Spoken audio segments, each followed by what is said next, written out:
Welcome to Colonie TV, the governmental educational channel for the town of Colonie.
Welcome to Inside Addiction. We're continuing our series today, the 12 Steps in 12-Month series. Today we're focusing on steps 2, 3, and 4. And I'm happy to have, as my co-host again today, now having 55 years supporting and helping addicts and their families with addiction, Father Young. Welcome to the show. Thank you, Dean. Thank you very much. Happy to be here. Father Young, again, here we are, the 12 Steps in 12-Month series. Let's recap first step 1 before we get into step 2, because we know without step 1, foundation, we're not going any further.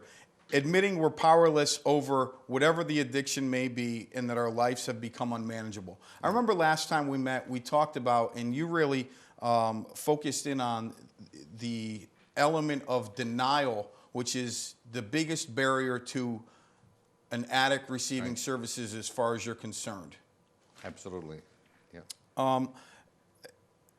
And the concept of becoming and being powerless and our lives becoming unmanageable and the connection between that and the denial. Still denial the number one barrier to someone with an addiction seeking services? I would definitely say it is, because people don't want to admit that they can't understand their own negative behavior.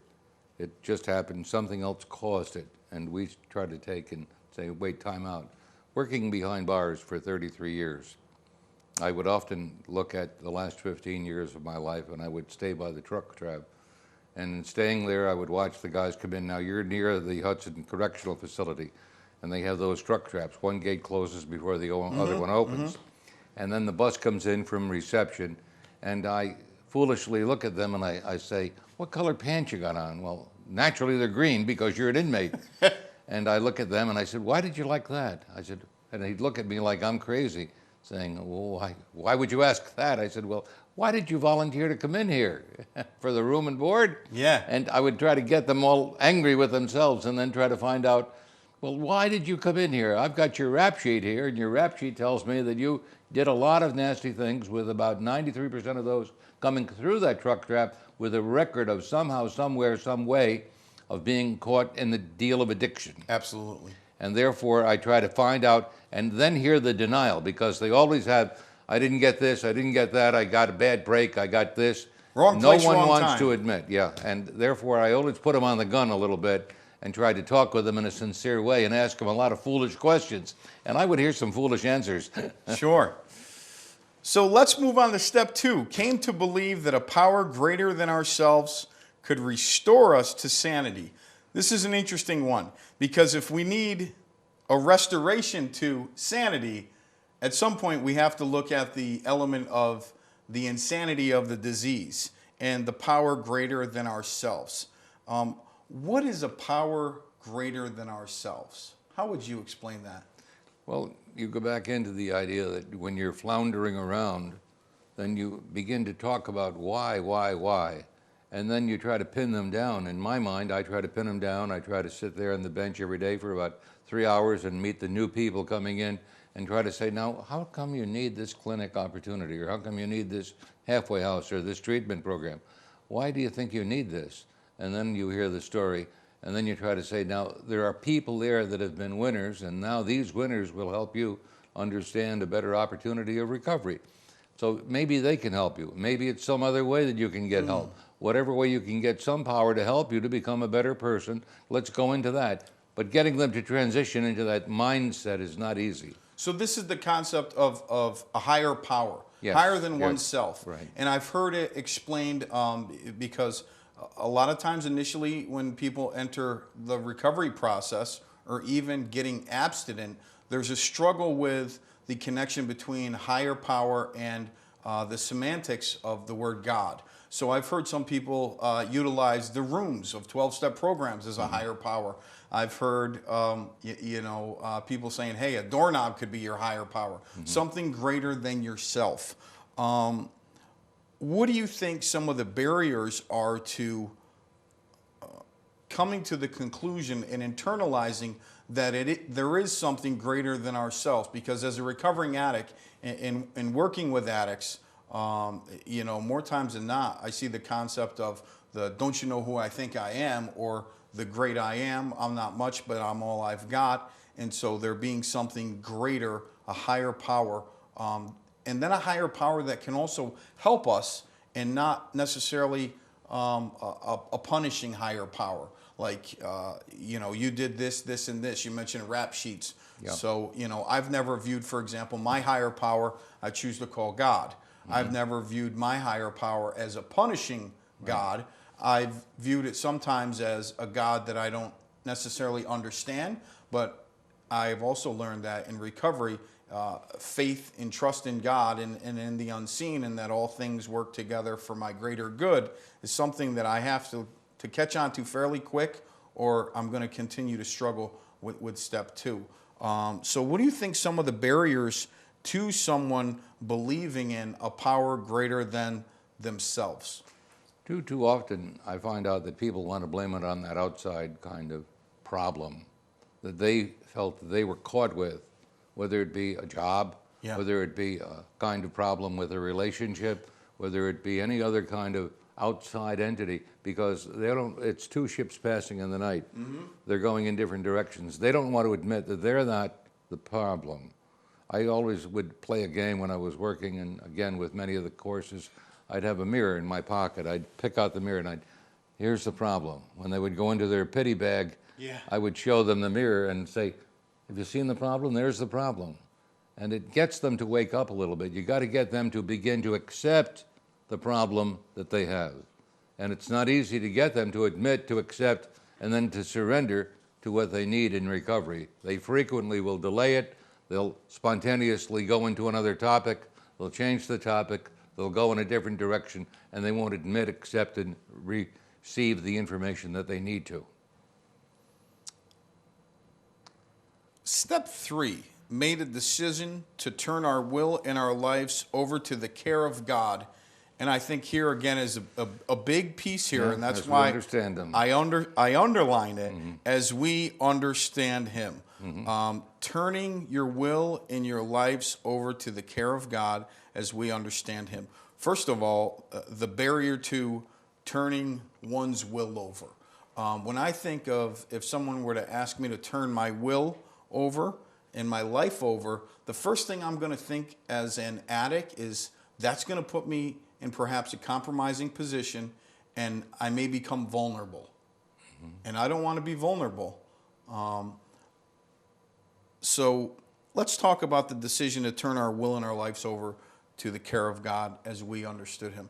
First and foremost, the willingness to turn our lives over in that decision. What do you think plays into the process of someone coming to that decision and coming to terms with, okay, what I'm doing isn't working. Right. My way's not working. Like you say, the mirror, here's the problem. How does someone come to that conclusion?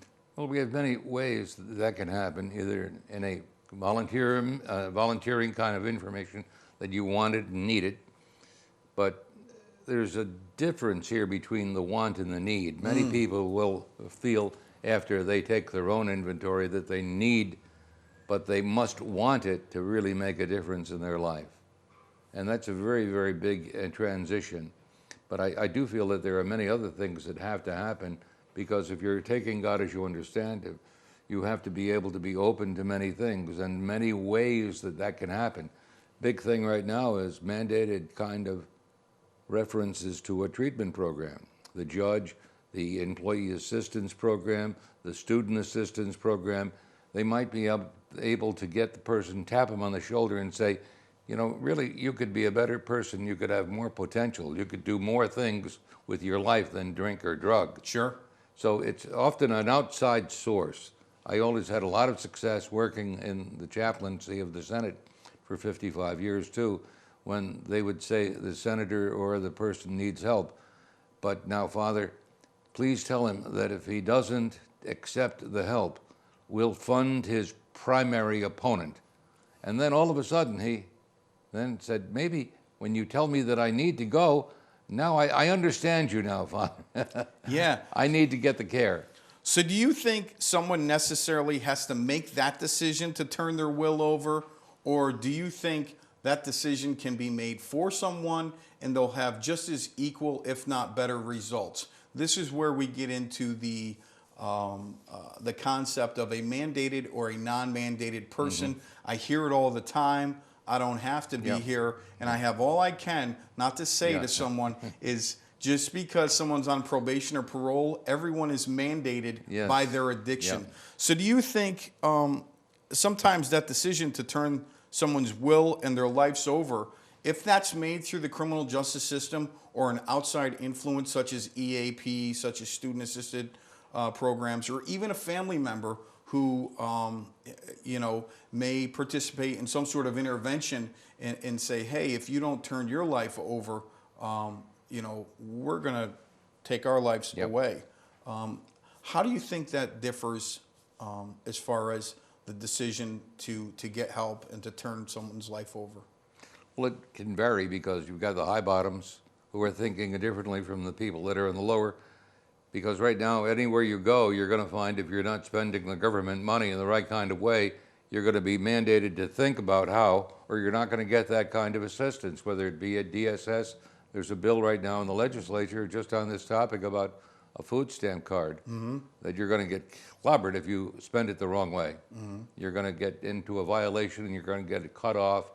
And the same thing, I put that bill in 45 years ago, 50 years ago. I can remember that very, very quickly. It was just on alcohol. It wasn't for gambling or strip clubs. But now they're extending that bill that I invested in my time and energy to put in, because drinking at that time on food stamp money and DSS money, I tried to get that to be able to be limited so the guys wouldn't be enabling then going into a drug court or going into an idea of social services and getting money to just drink and get a jug of wino stuff on their breath and keep going. So this is not anything new. This is just a long, dragged-out process that you started. Extended it. I did it 50, and it was Brink Smithers. He was. I can remember the day we were sitting at the Cohen table down in the hotel down in Fifth Avenue, and Brink said, you know, Father, I don't want my money. He gave $11 million to St. Vincent's. I don't want my money to be given to those people that are going to drink it. I only feel I'm enabling them, and I want to stop that. Senator Harold Hughes was at the table with us. And Harold Hughes, he was the senator from Iowa that later got the alcohol bill in 1970. And he was sitting at the table, and he said, you work with this. You're chairman of the Public Policy Committee. Why don't you try to do something and get this bill through? And I ran with it, and we got that in 1950. 1963. Does someone have to make the decision to turn their will and their lives over to a care of God? Do you think? Do you think that's an absolute necessity in the process of recovery? Because this is the part where I really feel there's no chemical solution to a spiritual problem, and I firmly believe that the spirituality piece and God and a higher power is absolutely instrumental in someone's recovery process for long-term recovery anyway. So let's talk about the care of God, and in particular as we understood him. Does someone's understanding of God have to be everyone's understanding of God in step 3? Or for example, if someone's actively using alcohol, heroin, cocaine, what is their understanding of God? Well, I try to get the idea of people. I'm keeping it a little simpler than that right now. I'm looking at the idea of attraction and promotion. Big, big thing in my mind. If we can get the people meeting and greeting, as we did with Sister Ignatia back many, many, many years ago in '63, working with her out in Chicago at Charity Hospital, learning how and what to do. She always wanted attraction. She said, get a person in here in recovery so we can help the person who needs recovery. And therefore, that person could be attracted. Yeah, you've got something that I Right. want. And that's what if they want it, they're going to try to work hard to get it. And I think it's that idea that I have in my mind. I'm not too big on promotion, although I value the idea of the DWI, the safety of the people. I value the idea of the not abusing the welfare money, not enabling anyone. And I value the idea of all of the other criminal justice activities that might lead to endangering an individual.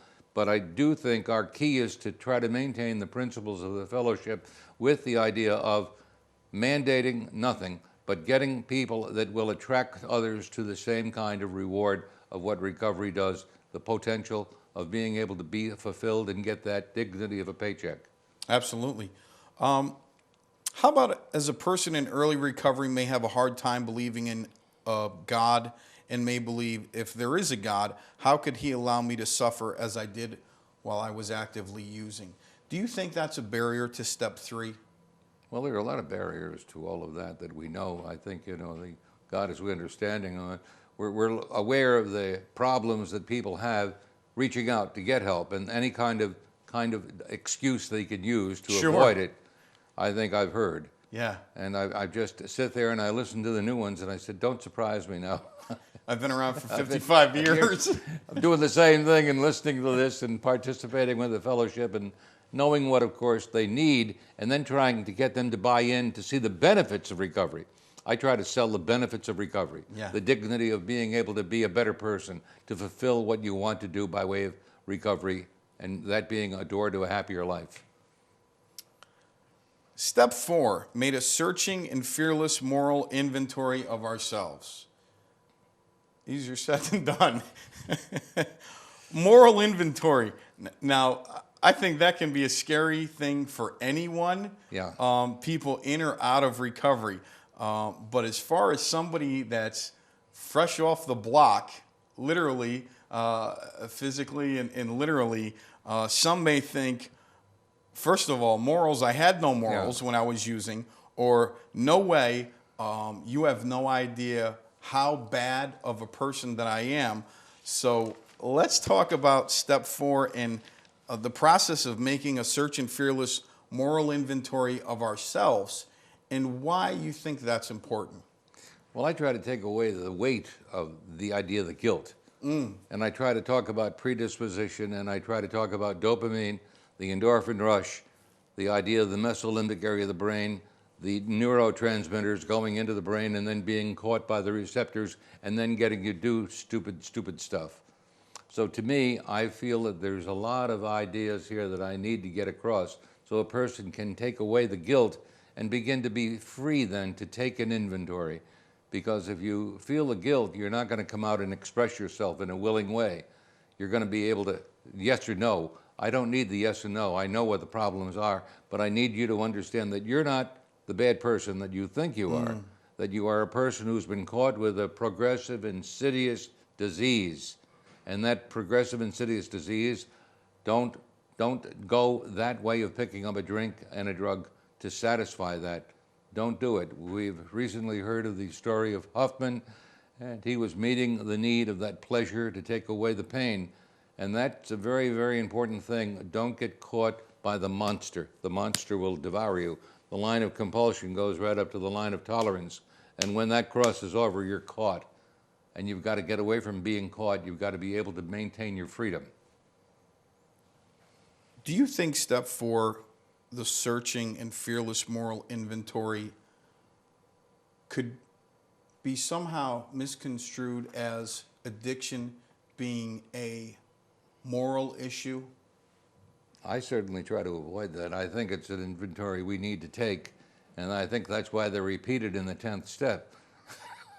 They repeat it for a reason. Catch whatever you missed in You're the right. 4th when you weren't ready to be completely forthcoming. I go back into the old tradition that we've had. There's always a temptation out there, and we always repeat. Don't give in to the temptation. Don't give in. Take an inventory and think of what you want to be and how you're going to maintain that, how you're going to achieve that, how you're going to conquer the dangers, and be able to walk in that kind of path that God would want you to walk in, so that you'll be a responsible person, or whatever way that you perceive God to be. And I think step 4 is great because I think also it looks at some behavior patterns. Yep. And taking a moral inventory will let us look at where we've been, where we are, and where we want to be. When you talk about that maintenance of, if you can identify that there's certain behaviors that you have, or certain places that you go, or certain people that you hang out with that will give you the same result, and you shouldn't expect a different one, you can avoid those in the future. And I think this is a step of growth. It's not a step that's based on shame. It's not a step that's based on guilt. It's a step that can be really used, I think, as a launch pad for personal growth, in saying, hey, this is the person that I was, and these are kind of the things and the moral compromise that takes place in active addiction, and in where I am and where I want to be, and how that process can take place. I like to point out the dangers because, this is the season when we see a lot of ice out there. And to see the ice, you don't want to walk out in that thin ice. And I only try to point out where you might be if you do pick up and if you do go back in, or in many times the criminal justice system with the predicate or the persistent felon. One more drink out there could bring you back into prison. It could take and make you a violator. So don't be stupid. Look at the dangers ahead. And I, with maybe now in my mid-80s, I can say, I know some of the problems out there. Please believe me, you don't want to go that way. Been there, done that, seen it, heard it. You want to try to get them in the right kind of direction. And that's my path. I sit there and I try to say, now let's think about this. Don't be stupid about this. Let's, if we can, try to think of a better way to go.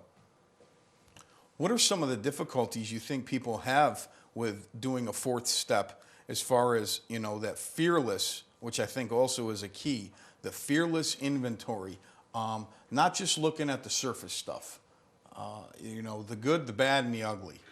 And what happens if we don't include all of it? What happens if we do half inventory? Well, whatever way you can get them to move a little further by way of taking an inventory, all the better. But it's very difficult to get a guy or a girl in their younger age, not really being aware of their own kind of problem, to look at that kind of problem that they would be falling into with another drink or another drug. They don't think that they're ever going to get into a problem. It's not going to happen to me. Not going to happen to me, and I've heard that so much. Yeah, the other guy, I know he's got a terrible problem, Father. But no, I'm not talking about that guy. I'm talking about you. I don't really have the problem he has. Boy, you should see him drink. He's down on the floor. Well, I'm sorry, but I'm not talking about him. I'm talking about you. It's hard to pin a guy down or a girl down who may have very, very many people supporting her, enabling her by way of the kind of stuff that we hate to say, because you're damaging that individual with the enabling. And I think you bring up a great point as far as the identification versus comparing. Yeah. If you can compare your moral inventory to somebody else that's worse, again, that continues the maybe I'm not that bad. Do you think that happens a lot, and do you think that prevents people from really taking a true inventory of themselves through hesitating and minimizing their own morals because, well, you ought to see that guy. Don't worry about my moral inventory. It's not as bad as his. How many people want to be on the hot seat? Very, very few. When you take your own inventory, you're taking your own hot seat. You're taking away the idea of the protection that you've put up there for years. You've portrayed to be the better kind of person. Now you have to reveal and peel away the problems and look at the kind of way that you've behaved by way of the drinking or the drugging. If you can show that the drinking and the drugging have caused the problem, you can get to the beautiful person that might be that you're talking to, because then they take away and they strip the negativity and they look at the reality of who that is that God has created. Father Young, do we have time? I know we said we were going to look at step 2, 3, and 4. Do we have time to go to step 5? I'll go anywhere.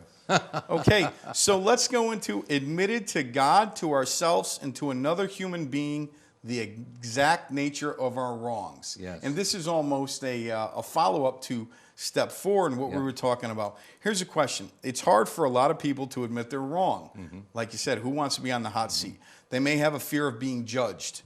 Admitting we are wrong makes us vulnerable, but it also keeps us humble, doesn't it? Yes, it sure does. But getting them to admit now is not too difficult, because normally there's something out there, because if they're coming in and they're talking with you, they have identified that they need to sit down and say, what's going on? They got there somehow. Yeah, they got there, and that's why I would often remind the guys, because many people coming in to the prison system as they come through that door, I would try to remind them that they have been here because of a problem.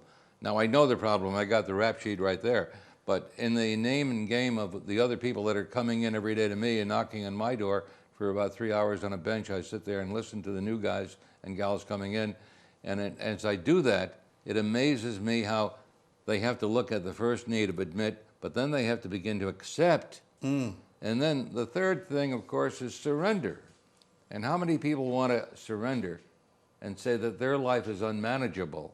That's a hard nut to crack. I'll go down fighting. Yeah, they're going to go down fighting, and they're going to resist it. Not like me, like maybe that other guy.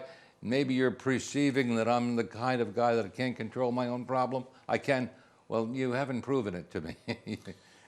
And I think the piece of, in step 5, admitting to another human being the exact natures of our wrongs, and that piece of judgment, because for so many years, judgment is what's kept addiction going. The stigma attached to it, the judgment. You think that takes a big role here, or do you think that's just another excuse people use? Well, I don't want to tell another person the exact nature of my wrongs because they might judge me. You know, I've got to go back and do a bit of history on that. With the law that I conceived and put together and got through the legislature after 14 years and over 35,000 meetings, to decriminalize, to destigmatize. Take that judgment away. I want to take that judgment away. Before that, you would go to the fellowship meetings and there were very, very few people from the feminine sector there. You would rarely ever see a woman at a meeting. Now, women don't have the stigma of being called a criminal. And now they're able to say, oh, I can go to that meeting because I can get some help and I get ideas of how to recover. You don't have the denial that you had before in the 50s, in the early 60s, in the middle 60s. In 74, when we decriminalized, we destigmatized. And that's often a forgotten kind of thing. If you forget where you're from, you're in trouble, because at that time it took away the negativity. It took away the idea that there's an illness here in Jelinek and all of the kind of transitions we saw in our thinking, that it's a kind of complicated bit of biological machinery of mental, physical, and spiritual facets that got me where I am. Now I need to break that and get back into a recovery and back into the positive behavior that I need to maintain. Father Young, pleasure as always. Thanks for reviewing steps 2, 3, 4, and 5. Until next time, take it one day at a time. Thank you.